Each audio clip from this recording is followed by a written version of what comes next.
Bueno, nuevamente estamos aquí. El Señor es muy bueno.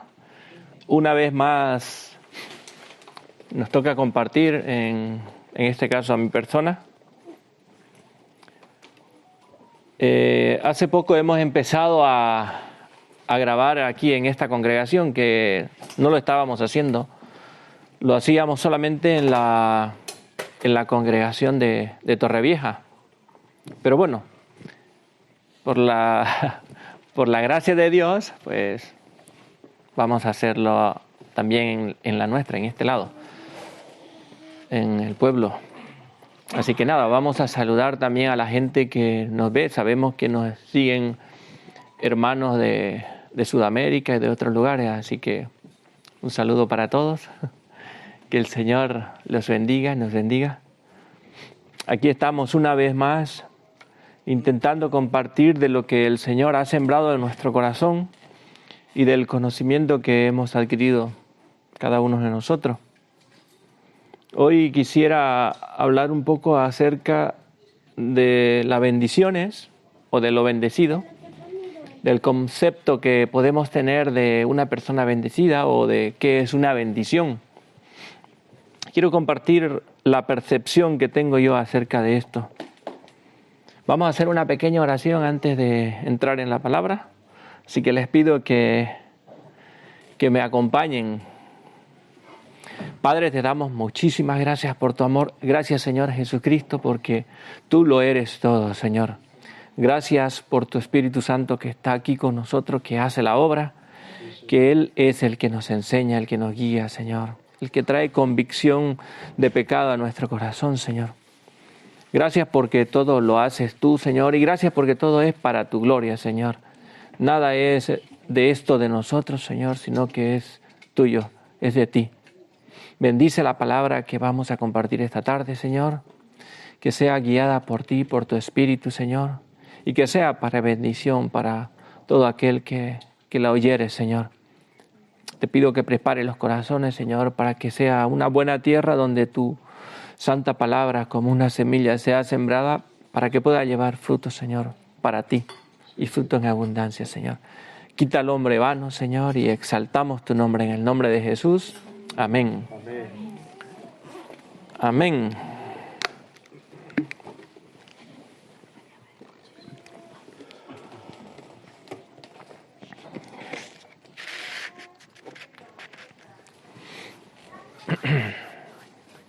Estaba hablando de qué concepto tenemos cada uno de nosotros acerca de lo que significa una bendición o ser bendecido.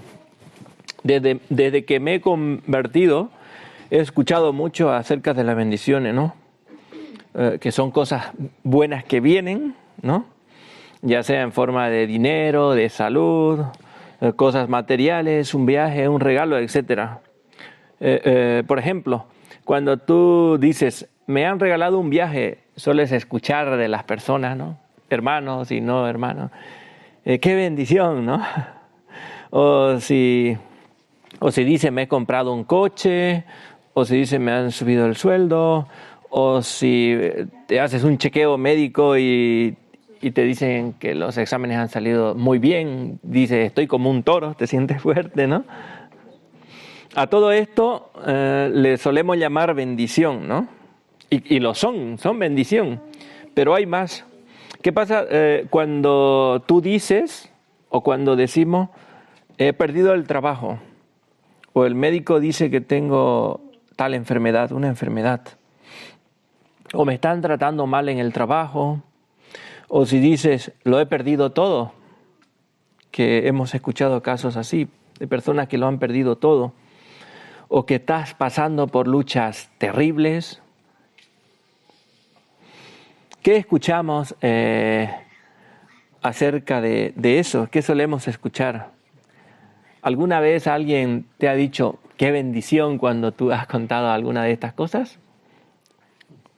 ¿O lo que solemos escuchar es un silencio profundo?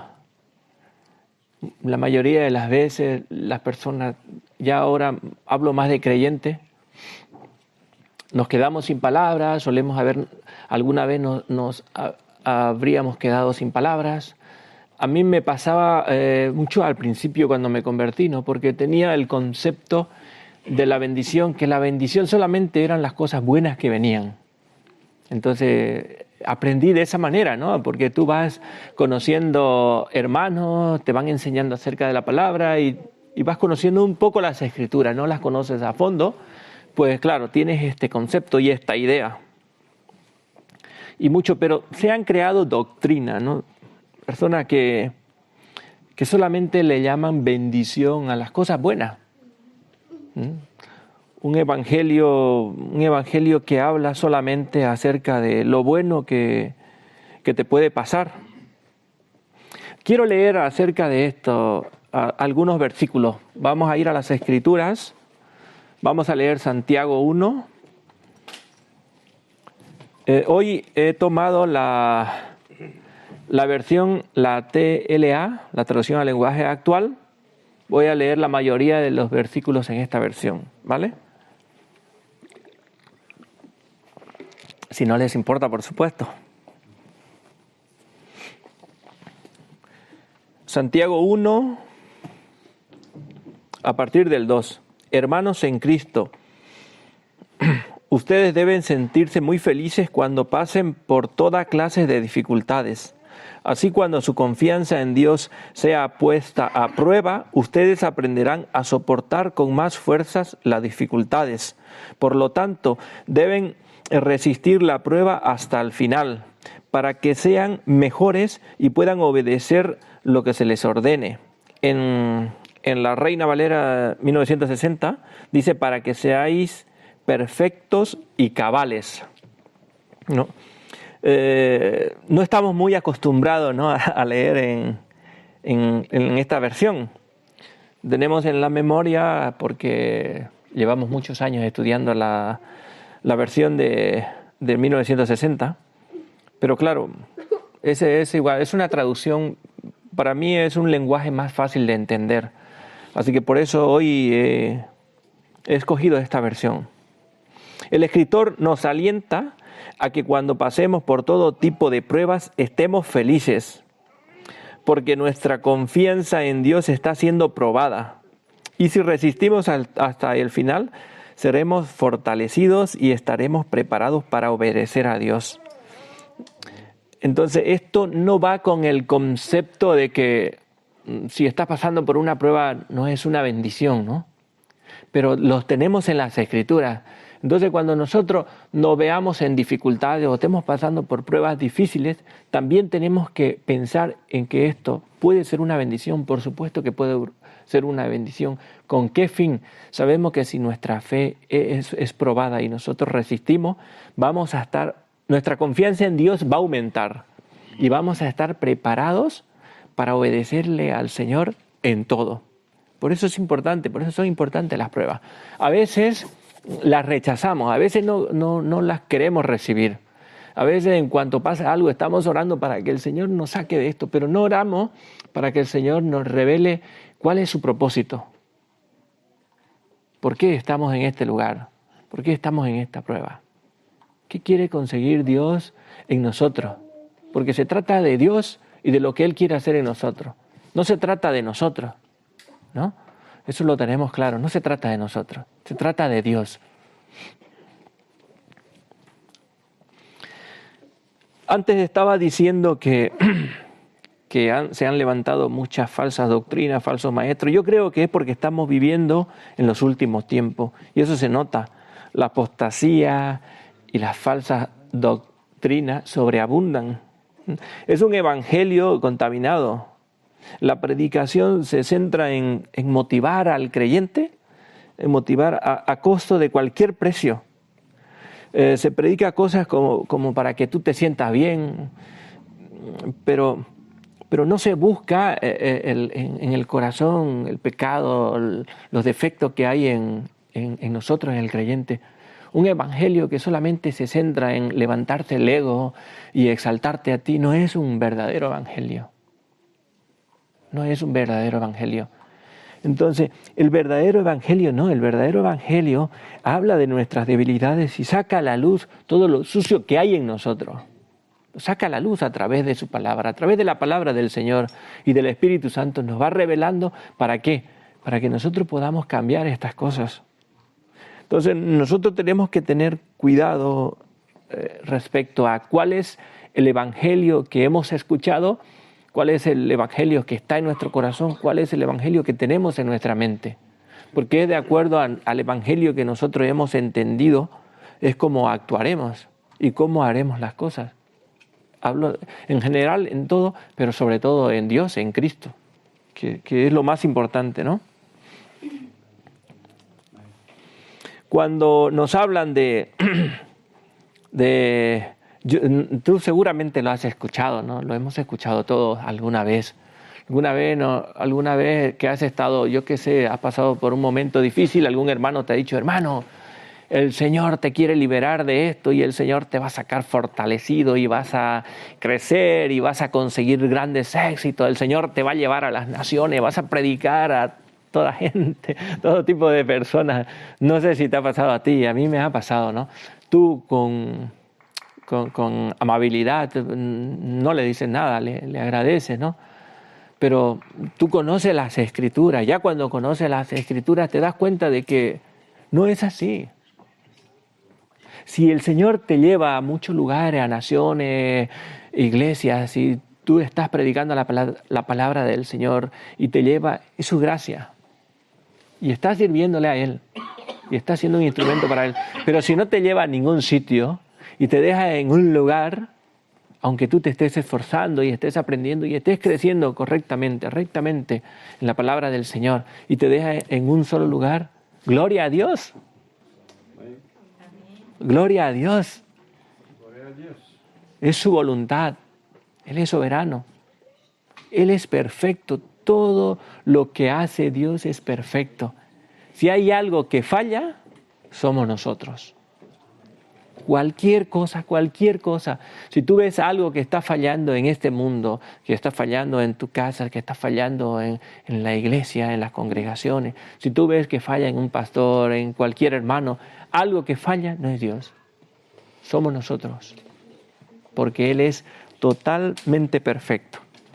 Entonces cuando hemos escuchado, el Señor te va a dar una casa, yo una vez escuché que el Señor no va a venir hasta que tú no tengas un Mercedes, un buen coche, y una casa con su piscina y todas las comodidades, ¿no? Que no digo que sea malo si el Señor te bendice de esa manera, ¿no? Si Él permite que a través de tu trabajo, de tu esfuerzo, de tus estudios, de tu sacrificio has alcanzado esto, no digo que sea malo, pero si tú pones tus ojos en eso, te has rendido al diablo, ¿no? Entonces, no digo que sea malo, pero digo que siempre nuestros ojos y nuestro corazón tienen que estar en el Señor. Nuestros ojos puestos en la cruz y guiados por el Señor, por su Espíritu, para que nosotros no nos desviemos. Si hemos escuchado un fundamento de esto, tenemos que ir a la palabra de Dios y comprobar y cotejar y ver si realmente tiene estos fundamentos bíblicos. Si alguna vez escuchaste al Señor Jesucristo diciéndole a alguno por ahí, ven, sígueme, que mi Padre te dará 100 camellos, ¿no? O cosas así, cosas de la época, ¿no? No, el Señor no llamaba en este sentido, para nada. Al contrario.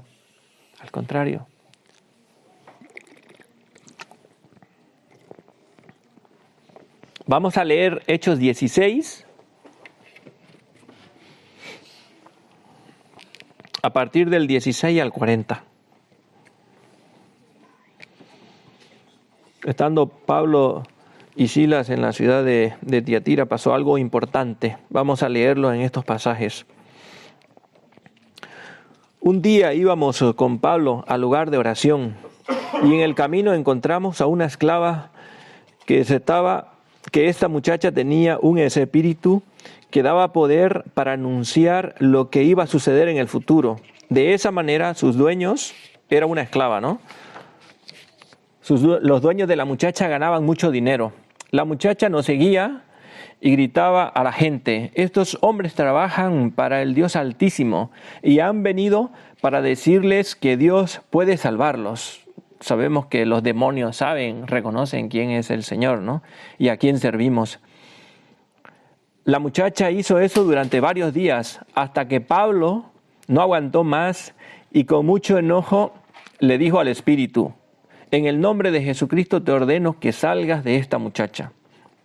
Al instante, el espíritu salió de ella, pero los dueños de la muchacha, al ver que se les había acabado la oportunidad de ganar más dinero, llevaron a Pablo y a Silas ante las autoridades en la plaza principal. Allí le dijeron a los jueces: estos judíos están causando problemas en nuestra ciudad, enseñan costumbres que nosotros los romanos no podemos aceptar ni seguir. También la gente comenzó a atacar a Pablo y a Silas. Los jueces ordenaron que les quitaran la ropa y los golpearan en la espalda. Después de golpearlos bastante, los soldados los metieron en la cárcel y le ordenaron al carcelero que los vigilara muy bien. El carcelero los puso en la parte más escondida de la prisión y le sujetó los pies con unas pinzas de madera grandes y pesadas. Cerca de la medianoche, Pablo y Silas oraban y cantaban alabanzas a Dios.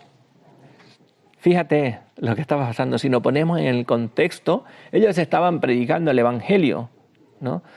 Apareció la muchacha esta que estaba endemoniada y en el nombre de Jesucristo echaron el demonio y fue liberada. Al ser liberada, ella perdió los poderes que había recibido para mostrar el futuro a las personas, para adivinar. Y entonces, como era una esclava, sus dueños ya no podían obtener ganancias. Claro, al ver esto, que ya perdían el negocio, hicieron castigar a ellos. Los encerraron, lo metieron al fondo por predicar el Evangelio, por hacer la obra de nuestro Señor, por hacer la obra de Dios. Lo metieron y lo encerraron en lo profundo. Dice, ¿cuál fue la actitud de estos dos, de Pablo y de Silas, de estos dos siervos del Señor? Cantaban alabanzas al Señor y estaban en oración. Mientras los otros prisioneros estaban escuchando, de repente dice que un fuerte temblor sucedió con violencia. Las paredes y los cimientos de la cárcel se movieron. En ese mismo instante, todas las puertas de la cárcel se abrieron y las cadenas de los prisioneros se soltaron. Vemos aquí cómo ellos fueron, por haber hecho la obra del Señor, cómo ellos fueron atacados, fueron agredidos, físicamente incluso fueron encerrados. Aquí podríamos preguntarnos, ¿no? ¿Esta es la recompensa que tenemos por hacer la voluntad de Dios? De acuerdo a un evangelio de que todo es bueno, de que bendición solamente sea que tú recibas dones buenos, regalos o cosas buenas. Entonces esto no encaja en esta doctrina, no encaja. Esto no sería una bendición, pero sin embargo ellos sí lo estaban viendo como una bendición, porque ellos estaban alabando al Señor. Entonces, ¿por qué Dios permite que suceda esto? Yo personalmente creo que es para su gloria. Es el precio que hay que pagar por llevar el Evangelio. También esto es una gran bendición.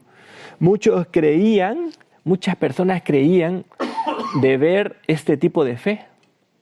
Muchas personas creían al ver este tipo de fe, el denuedo que tenían al hablar, la convicción que tenían, que ellos no se quebrantaban, no se rendían ante los hombres, sino que obedecían a Dios.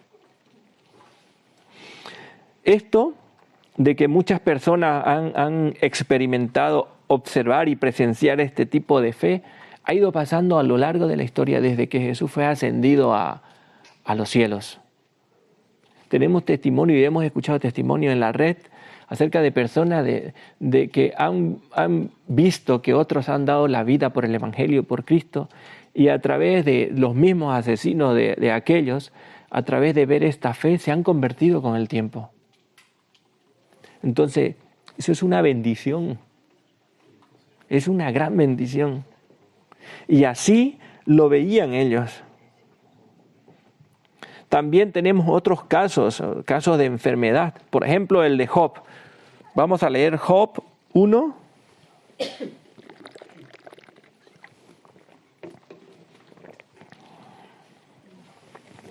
a partir del 13.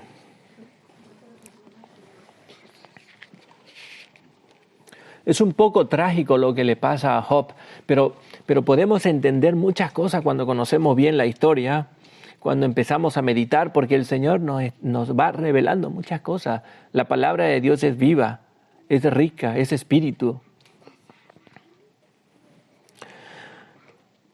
Job 1:13. Un día, mientras los hijos y las hijas de Job celebraban una fiesta en casa del hermano mayor, llegó un mensajero a decirle a Job: unos bandidos de la región de Sabá nos atacaron y se robaron los animales. Nosotros estábamos arando con los bueyes mientras los burros se alimentaban por allí cerca. De repente, esos bandidos comenzaron a matar a la gente y solo yo pude escapar para darte la noticia. Todavía estaba hablando este hombre cuando otro mensajero llegó y le dijo a Job: un rayo acaba de matar a las ovejas y los pastores. Solo yo pude escapar para darte la noticia. Y fíjate la noticia que iba recibiendo Job. No terminaba de hablar ese hombre cuando otro mensajero llegó y le dijo: 3 grupos de bandidos de la región de Caldea nos atacaron, mataron a los esclavos y se llevaron los camellos. Solo yo pude escapar para darte la noticia. Todavía estaba hablando ese hombre cuando el cuarto mensajero llegó y le dijo a Job: todos tus hijos estaban celebrando una fiesta en casa de tu hijo mayor. De repente vino un fuerte viento del desierto y derribó la casa. Todos tus hijos murieron aplastados. Solo yo pude escapar para darte la noticia. En cuanto Job oyó esto, se puso en pie y rompió su ropa en señal de dolor. Luego se rasuró la cabeza y se inclinó hasta el suelo para adorar a Dios y dijo: nada he traído a este mundo y nada me voy a llevar. Bendigo a Dios cuando da y también lo bendigo cuando quita. Y en el versículo 22 dice: a pesar de todo lo que le había sucedido, Job no ofendió a Dios ni le echó la culpa de nada. Es fuerte lo que le pasa a Job.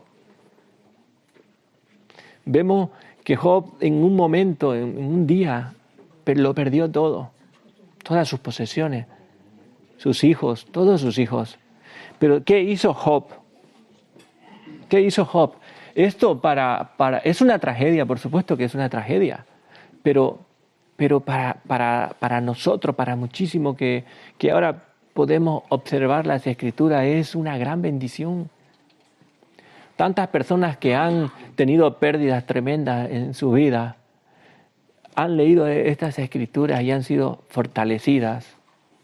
Muchísimas personas. ¿Y qué hizo Job? ¿Cuál fue la reacción de Job? Pues, por supuesto que había dolor. Se rasgó las vestiduras en señal de dolor y se rasuró la cabeza. Pero luego se postró y adoró a Dios y exclamó diciendo: Dios da, lo adoro. Dios quita, también lo adoro. Él es el que da y Él es el que quita. Está dentro de su voluntad. Dios lo puede hacer, Él es soberano. Podríamos decir que el Señor tiene permiso para hacerlo todo, por supuesto que sí, ¿no? En tu vida me refiero, ¿no? ¿Le das permiso al Señor para que lo pueda hacer todo? Es difícil hacer una afirmación así, porque mientras estamos bien, estamos en buenas condiciones, tenemos un techo, tenemos un trabajo, tenemos sustento, es fácil decirlo. Pero cuando nos encontramos en una situación complicada, ya no lo es tanto, porque somos débiles. Somos débiles, todos somos débiles. Mira, aunque Job no tenía las Escrituras, como nosotros las tenemos, para ver casos similares al suyo, él tenía la seguridad de que Dios estaba allí. Él tenía la seguridad de que Dios estaba al control. Mira, así como muchas veces los hombres cuando miramos estas cosas, hacemos afirmaciones o cosas parecidas, vamos a leer un caso que dijo Elihu, un testigo de lo que vivió Job. Vamos a Job 34.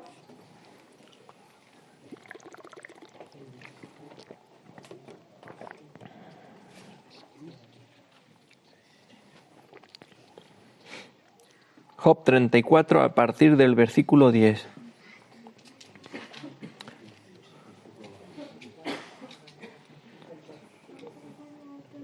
Ustedes son inteligentes, así que préstenme atención.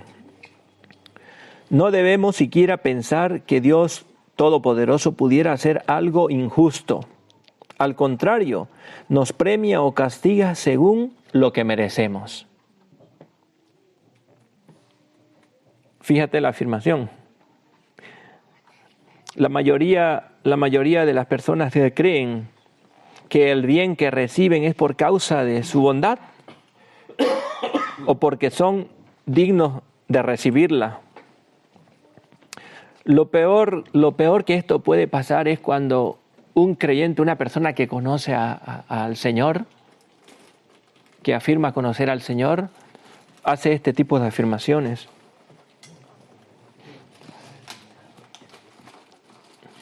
Eso es una pena porque eso habla de lo poco que conocemos las Escrituras. En Job 4, vamos a volver hacia el inicio, Job 4, 1 al 8. Vamos a continuar con Job. Podemos rescatar muchas cosas en estos versículos. Job 4 del 1 al 8. Elifaz le dijo a Job: puede ser que no te guste lo que tengo que decirte, pero no puedo quedarme callado, no me lo puedo callar. Aquí tenemos a alguien muy espiritual. A veces cogemos un concepto erróneo, ¿sabe? De lo que somos, una identidad que no nos pertenece. A veces nos creemos profetas, a veces creemos que lo sabemos todo. Mientras estamos creciendo, yo creo que es aceptable porque todos estamos creciendo. Pero no debemos cerrarnos a que de alguna manera a través de una palabra o a través de alguien, algún hermano, nos digan cosas que no nos gusten, por supuesto, para pensar acerca de nuestro carácter, la arrogancia que tenemos, lo prepotente que solemos ser a veces, muchas veces. No es bueno, porque el Señor quiere glorificarse y Él no se va a glorificar en un hombre que se exalta. Al contrario. Por eso es que nosotros cada vez tenemos que morir más a nosotros mismos. Cada vez lo necesitamos. No sé tú, pero yo necesito mucho. Necesito mucho. Entonces le dice, pero no puedo quedarme callado. Si bien recuerdo, tú fuiste maestro de muchos, animabas a los desanimados. Palabras no te faltaban para alentar a los tristes y apoyar a los débiles. Pero ahora que sufres, no lo soportas y te das por vencido. Si vamos al contexto de este pasaje, Elifaz le está reprochando un poco a Job porque Job se desahogó con ellos y empezó a maldecir el día en que nació y su vida y todo por lo que él le estaba pasando. Entonces él era como un poco de reproche. Según tú, le dice él, no haces nada malo. ¿Por qué entonces desconfías de Dios? No me vaya a decir que quien hace lo bueno sufre y acaba mal. De nuevo entramos a lo mismo. El concepto de que si estás bien con Dios y estás haciendo las cosas bien, todo te tiene que ir perfecto. Un concepto totalmente errado y antibíblico. No es cierto, es antibíblico. no he podido comprobar que quien mal anda, mal acaba, concluye.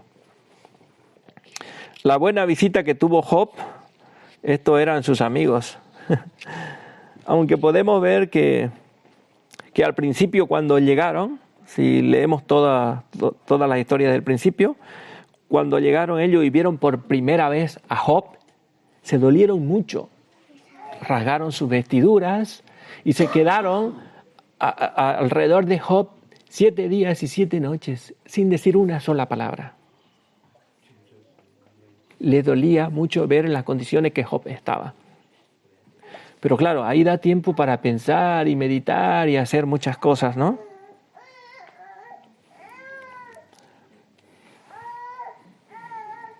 Después de que Job se desahogara con ellos,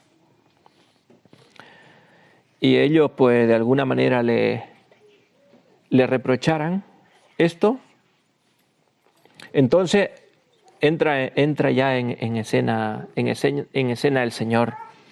Dios le habla a Job. Dios le habla a Job y le explica que por qué le estaban sucediendo las cosas. Dios le habla de la creación, de que Él pone límites a las cosas. ¿Dónde estabas tú cuando yo fundé los cielos y la tierra? Le dice, y al final Job termina comprendiendo. Y Job se humilla delante del Señor y dice, es verdad, yo no sé nada, eres tú que lo sabes todo. Después de hablar con Job, Dios se dirigió a Elifaz y le dijo, me voy a Job 42, ¿vale? Entonces Dios habla con Job y le explica. Job se humilla porque lo entiende. Luego Dios va y se dirige a los amigos, a Elifaz.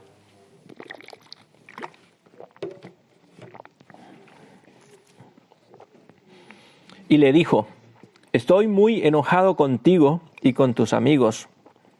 Lo que han dicho ustedes de mí no es verdad. En cambio, es verdad lo que ha dicho Job. Así que ahora acompañen a Job y quemen en mi honor 7 toros y 7 carneros para que yo los perdone.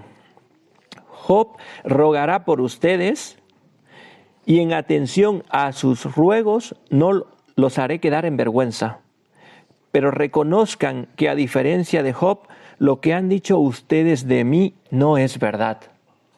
Dios hace justicia a Job aquí. Sus amigos pues habían injuriado a Job, habían hablado no en nombre del Señor, sino en su propio nombre.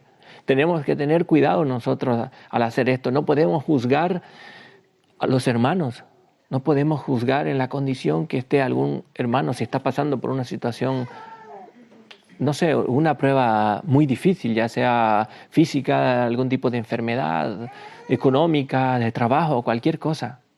No podemos juzgar nosotros, no podemos apuntar, no podemos mirar y sacar conclusiones de nuestro raciocinio, de nuestra manera de pensar, de nuestro conocimiento, que es lo que le pasó a ellos.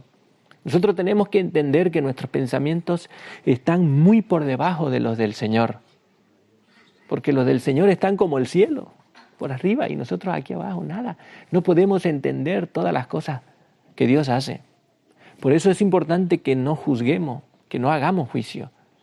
Y también que entendamos y que comprendamos que la bendición una bendición que a veces parece algo trágico, pues lo vamos a ver adelante. Nos daremos cuenta que realmente ha sido una bendición. ¿Por qué? Por el fruto que pueda llevar. Ahora es cierto que a veces Dios nos lleva a pasar situaciones difíciles y lo que hacemos es endurecer nuestro corazón. En vez de venir a Dios, endurecemos nuestro corazón. Y es peor. Y es peor porque cuando el Señor te está llamando, tienes que venir a Él. Si está pasando por alguna prueba muy difícil, lo más sabio, lo que puedes hacer es venir a Cristo, venir a Dios. Él te está llamando, tenlo por seguro, que Él te está llamando. Él no te ha llevado a que tú pases por esta situación. Tú mismo has tomado la decisión, porque el Señor dice que en su mano está la vida y la muerte. Y Él quiere que tú cojas la vida, porque si coges la vida, vivirás. Pero nosotros siempre escogemos el camino ancho, el cómodo, no el estrecho, no donde hay cosas que no podemos hacer, porque a esta carne le encanta satisfacerse con cosas que no le agradan al espíritu. ¿No? Sabemos, ¿no?, que el espíritu está contra la carne y la carne contra el espíritu, y ambos se oponen entre sí. Entonces, mucho cuidado, tenemos que tener mucho cuidado en no hacer juicio. Tenemos que tener mucho cuidado en ver, en hacer y cómo actuamos cuando estamos pasando por situaciones difíciles. Hablo de situaciones difíciles de prueba. En el 9, entonces Elifaz, Bildad y Zofar fueron y cumplieron con lo que Dios les mandó a hacer, y Dios atendió a los ruegos de Job. Quien intervino para que ellos fueran perdonados, para que el Señor les pase este pecado, fue Job. Ellos ofrecieron el sacrificio, pero Job fue el intercesor para que Dios lo perdonase. Después de que Job oró por sus amigos, Dios hizo que Job volviera a prosperar y se le devolvió el doble de lo que antes tenía. Entonces Dios nuevamente lo exaltó, lo levantó, lo prosperó. Pero eso pasó en las Escrituras. Por supuesto que Dios lo puede hacer. Seguramente lo ha hecho durante todo este tiempo que vivimos aquí en la tierra. Lo habrá hecho con personas. Pero Dios también puede dejarlo así, de esa manera. Porque hay casos de personas que lo pierden todo y no consiguen recuperarlo y no lo recuperan nunca. Pero ¿sabes qué? Esas personas, cuando vienen a Cristo y tienen a Cristo, ya lo han tenido todo. Incluso más de lo que Job, por ejemplo, Job recibió, que fue el doble de todo lo que tenía antes. ¿Entiendes? No sé si estás entendiendo lo que estoy diciendo. Si tú lo pierdes todo y nunca lo recuperas, no pasa nada. Si tienes a Cristo es más que suficiente. Porque en la eternidad sí que tendremos lo que realmente Dios nos ofrece, cosas maravillosas. Lo leemos en sus Escrituras y tenemos la certeza que pasará.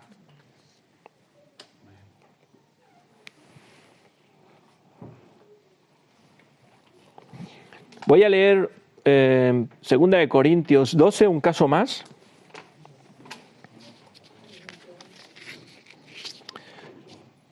Segunda de Corintios 12, del 1 al 10.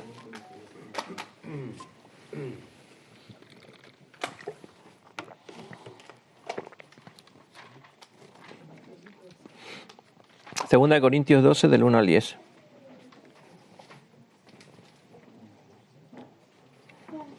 Vamos a ver el concepto que tiene Pablo. No se gana nada con hablar bien de uno mismo, pero tengo que hacerlo. Así que ahora les voy a contar las visiones que tuve y lo que el Señor Jesucristo me dio a conocer. Conozco a un hombre que cree en Cristo y que hace 14 años fue llevado a lo más alto del cielo, al tercer cielo, dice en Reina Valera 1960. No sé si fue llevado vivo o si se trató de una visión espiritual, solo Dios lo sabe. Lo que sé es que ese hombre fue llevado al paraíso y allí escuchó cosas tan secretas que a ninguna persona le es permitido decirlas. Yo podría estar orgulloso de conocer a una persona así, pero no de mí mismo. Aquí Pablo está diciendo, yo si conociera a una persona que hubiese tenido esta revelación, podría estar orgulloso.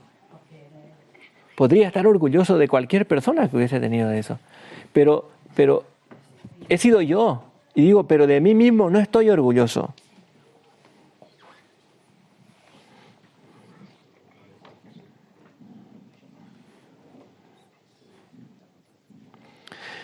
Pero no de mí mismo, pues yo solo puedo hablar de mis debilidades. Pablo entendía perfectamente lo que significaba esto. Claro que hablar bien de mí no sería una locura, porque estaría diciendo la verdad.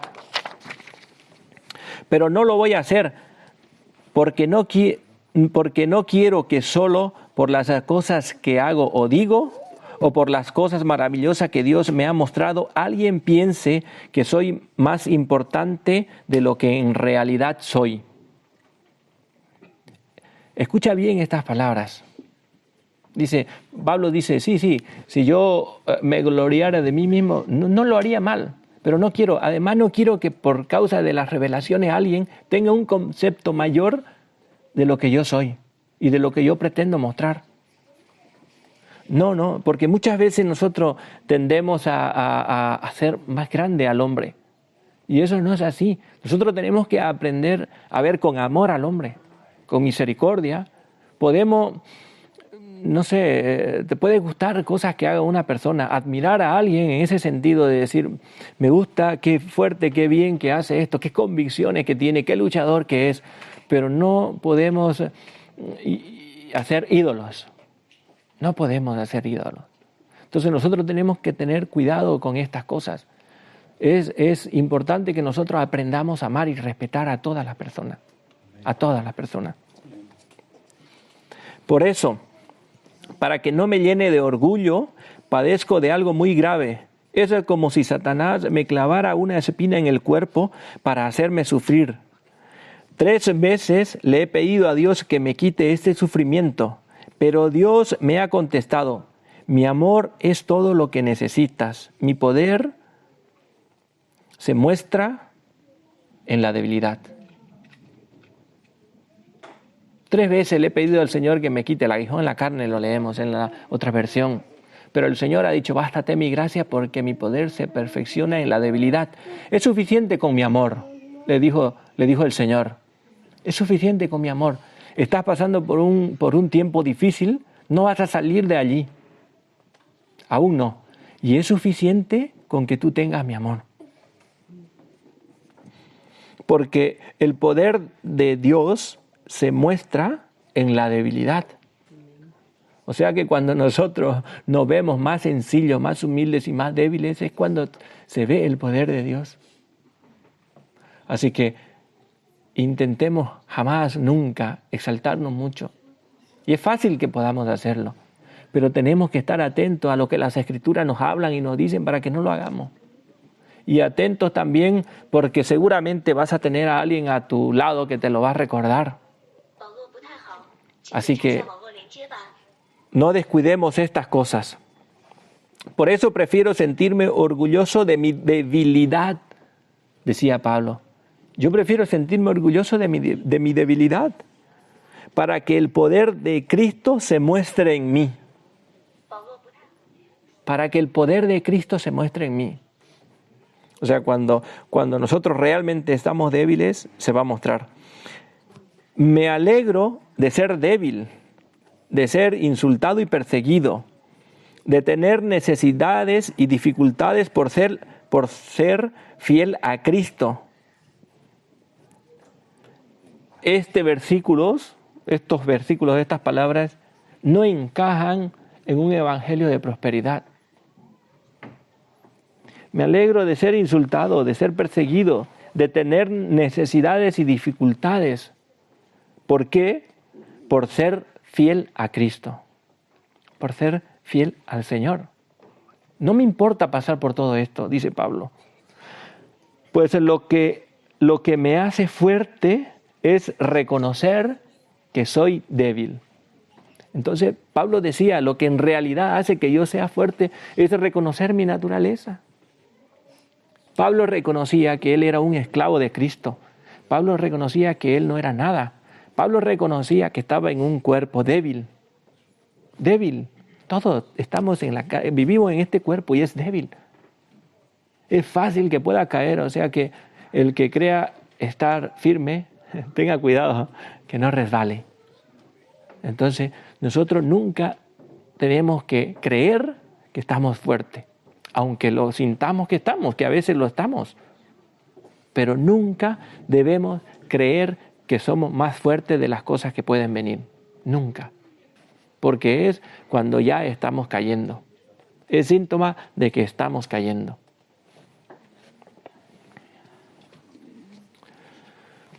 Pues lo que me hace fuerte es reconocer que soy débil. Dios permite que un mensajero de Satanás atacase el cuerpo de Pablo para que no se exaltase más de lo debido. Esto para muchos se vería como un pecado, porque eso es lo que pasa. Muchas personas juzgan de esta manera, dicen, si está enfermo es porque tiene un pecado. Y no podemos hacer esto. Pero lo que Dios hacía era guardar a Pablo para que su orgullo no crezca y estorbe la imagen de Cristo que se estaba imprimiendo en el carácter de Pablo. Dios lo hizo para que no se exaltase, lo permitió para que no se exaltase, porque la imagen de Cristo se estaba imprimiendo perfectamente en el carácter de Pablo. Y es lo que el Señor quiere hacer en nosotros. Entonces, mientras más fuerte nosotros nos veamos, menos el Señor va a poder obrar ni estará obrando. Es cierto que la paga del pecado es muerte y que por el pecado vienen enfermedades, como también leemos en Proverbios 14:30 que dice, mente sana en cuerpo sano. Por eso la envidia te destruye por completo. Sí, es verdad, pero nosotros no somos quienes para juzgar a la primera, también tenemos versículos paralelos. Está en pecado, puede haber enfermedades, pero nosotros no tenemos que pensar lo malo. Ahora, si tú estás viendo a una persona en pecado, sí, por supuesto que en amor tienes que ir a hablar con esta persona y decirle, hermano, tienes que dejar el pecado, tienes que salir de esto. Yo te voy a ayudar, voy a orar contigo, porque cuando nosotros nos damos cuenta de nuestra debilidad es cuando nosotros podemos apoyar a alguien. Porque si no te das cuenta que tú también eres débil, entonces lo primero que vas a hacer es juzgar a alguien. Pues no, tú no puedes hacer esto, tú no vas a hacer esto, tú ahora te tienes que apartar, tú esto. No podemos hacer eso. Tenemos que apoyar, tenemos que abrazar, tenemos que apretar, tenemos que levantar, tenemos que aconsejar con la palabra del Señor y tenemos que hablar del pecado, de dejar el pecado, de abandonar el pecado, porque si no, no estaríamos haciendo nada. Eso es lo que nos toca en realidad. No me gusta exaltar a las personas, a los hombres, no me gusta exaltar a nadie. Tampoco me gusta dar nombres, pero bueno, en este caso lo voy a hacer porque para mí es un ejemplo de una persona con mucha bendición, de una persona bendecida. Es un muchacho que tiene muy buena cabeza, es muy inteligente, tiene un coeficiente intelectual muy alto.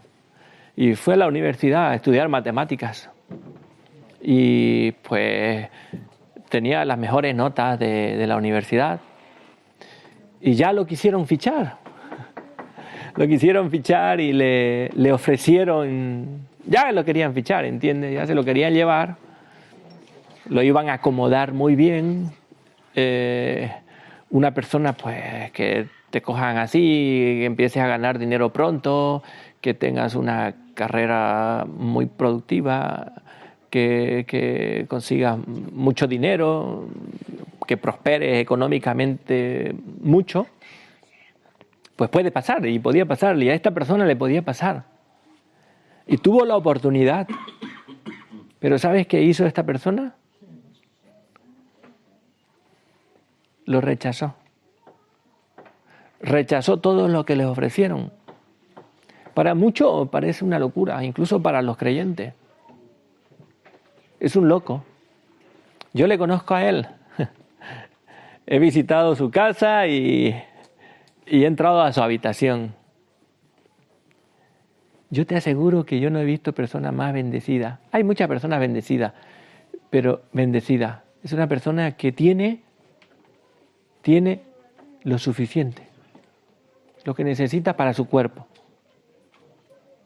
No tenía ni una habitación grande, tenía apenas 2 mueblecitos, tenía sus Biblias abiertas y sus apuntes, sus libretas de apuntes. No tenía ni un televisor. Es más, su móvil es de estos de 1990, me parece que, por decir algo, es una broma, ¿no? Pero es de estos antiguos, que ni siquiera es un smartphone. Y él decidió cambiar toda esa prosperidad económica por una prosperidad aún mayor, que es servir en el reino de los cielos. Ha renunciado a muchísimas cosas materiales, a muchísimas, incluso a un sueldo, porque él vive por fe. Y te aseguro, y ni siquiera está pasando por un momento fuerte, hablando físicamente, porque está un poco delicado de salud. Y yo te aseguro que para mí es una de las personas más bendecidas, a mi criterio. Porque he visto que ha sido capaz de renunciar a muchas cosas por el Señor, para seguirle a Cristo. Muchas cosas. Esto me hace reflexionar, me hace pensar. Y también yo creo que los puede hacer pensar a cada uno de vosotros. ¿Hasta cuánto estás dispuesto a renunciar de lo que te ofrece este mundo para servir al Señor? ¿Cuánto quieres renunciar para servir al Señor? ¿Cuánto? ¿De cuánto somos capaces? Y es así. Una persona bendecida, sí. Estoy hablando de Cristian, el hijo de Juanjo.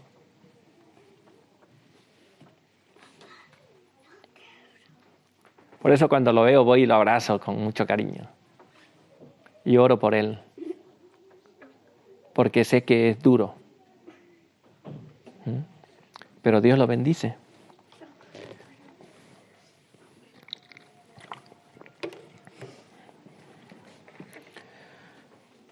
Voy a terminar Romanos 8:28.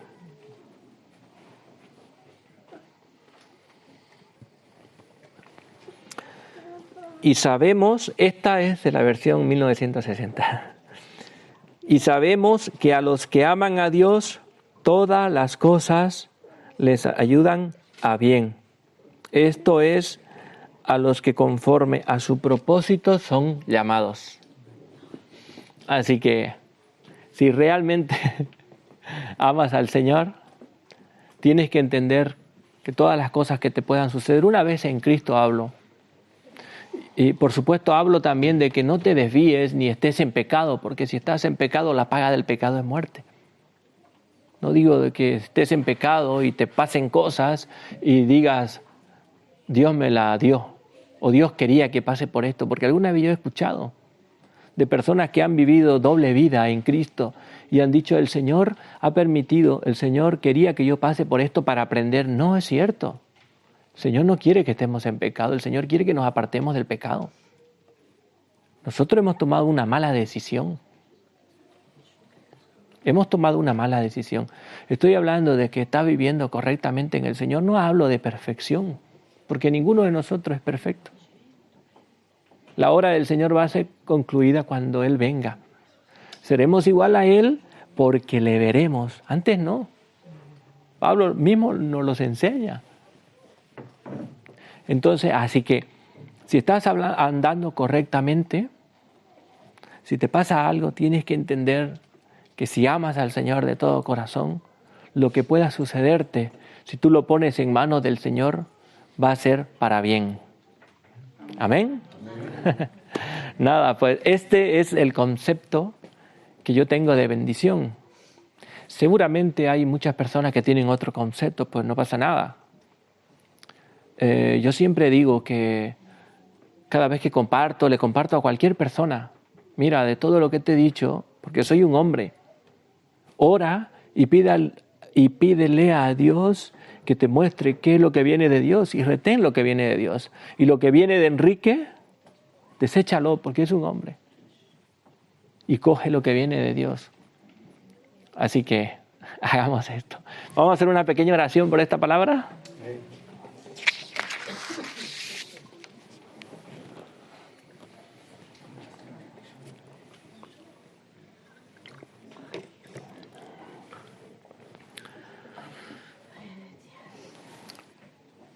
Padre amado, te damos muchísimas gracias porque eres muy bueno. Gracias, Señor Jesucristo, por tu sacrificio, Señor, que siempre lo recordamos como lo máximo, Señor, como lo que es todo. Gracias porque por Él, Señor, tú nos has reconciliado con el Padre. Gracias porque allí pagaste y cargaste con nuestros pecados. Gracias, Señor, porque nos hiciste libres de ellos, Señor. Gracias porque nos rescataste, Señor, y nos llamaste a seguirte para ser tus hijos, tus amigos, tus siervos, tus esclavos también, Señor. Gracias porque por fe, Señor, pertenecemos a la familia de Dios y somos la iglesia, una pequeña parte del cuerpo que está en todo el mundo, Señor. Aquí estamos nosotros, una pequeña parte, deseando, Señor, servirte rectamente, correctamente, Señor. Ayúdanos a entender cada vez más tu palabra, Señor, para que no tengamos un evangelio distorsionado, Señor, torcido, que hable más de las cosas que podamos conseguir nosotros como hombres, Señor, y de nuestros sueños y objetivos, que no tienen nada que ver con tu evangelio, Señor. Al contrario, que podamos mirarte a ti y ir, Señor, por tu reino, para que tú puedas hacer las cosas importantes que tú crees que tienes que hacer en cada uno de nosotros, Señor. Ayúdanos, Señor, a entender lo que significa una bendición y ser bendecido de verdad, Señor, según tu palabra. Que nuestro corazón y nuestras intenciones, Señor, no nos desvíen de ninguna manera, Señor. Reconocemos delante de ti que somos débiles, inútiles, siervos inútiles, ni siquiera llegamos a eso, Señor. Por eso nos ponemos delante de ti, Señor, nos humillamos y te pedimos que tú nos ayudes. Ayúdanos a crecer más, Señor. Y ayúdanos a desligarnos de las cosas cada vez más, Señor. No queremos pertenecer más a este sistema diabólico, Señor.